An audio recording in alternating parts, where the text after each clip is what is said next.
Grabe oh, meron akong chinik ngayong araw nito dito po sa lugar ng Las Piñas. Montero po siya 2016.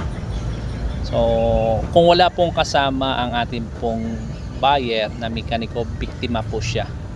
Alam nyo guys, yan nakita nyo po yan. Habang chinik-check ko pong unit ito, pag start ko po unang-una may narinig na po tayo sa makina. Sabi ko sa buyer natin, ang makina nito may problema. So nakita natin yung airbag umiilaw. So in-scan natin, yan na nga guys, lumabas yung mga problema po ng airbag. Alam niyo ba, ang sabi po ng seller, ayusin naman daw nila yan, yung airbag na yan. So pwede naman daw po bayaran, bilhin. Sabi ko doon sa buyer po, bakit tayo bibili na isang unit na mayroong problema? So hindi siya dapat bilhin guys. Kaya kayo mga buyer, seller o kayo mga buyer, pag bumili po kayo, magsama po kayo ng mga mekaniko para hindi kayo mabudol tulad niyan. So kayo mga seller, umayos po tayo para hindi tayo mapahiya sa ating mga buyer. Salamat Mr. Pads.